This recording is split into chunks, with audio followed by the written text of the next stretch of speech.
ভয়াবহ শব্দ, দাউ দাউ আগুন আর আতঙ্কে মানুষ ছুটছে এদিক সেদিক। উত্তরার দিয়াবাড়ির আকাশ আজ সাক্ষী এক হৃদয় বিদারক ঘটনার। সোমবার দুপুরে রাজধানীর উত্তরায় অবস্থিত মাইলস্টোন কলেজ ভবনের ওপর একটি প্রশিক্ষণ বিমান বিধ্বস্ত হয়। বিমানটি ছিল বাংলাদেশ বিমান বাহিনীর একটি প্রশিক্ষণ বিমান। প্রত্যক্ষদর্শীরা জানান, বিমানটি আচমকা নিচে নেমে আসে এবং ভবনের সঙ্গে ধাক্কা খেয়ে ভয়াবহ শব্দে বিস্ফোরিত হয়। বিমানটিতে ছিলেন স্কোয়াড্রন লিডার তৌকির, যিনি নিয়মিত প্রশিক্ষণ পরিচালনার অংশ হিসেবেই আকাশে উড্ডয়ন করেছিলেন। ঘটনার পরপরই সামাজিক যোগাযোগ মাধ্যমে ছড়িয়ে পড়ে একাধিক ভিডিও।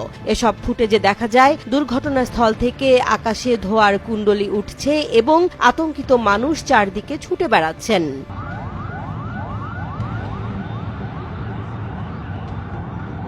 দুর্ঘটনাস্থলে দমকল বাহিনী ও নিরাপত্তা সংস্থার সদস্যরা তাৎক্ষণিকভাবে ছুটে যান। প্রাথমিকভাবে আহত বা নিহতের সংখ্যা নিশ্চিত হওয়া না গেলেও ঘটনাস্থল ঘিরে থমথমে পরিস্থিতি বিরাজ করছে।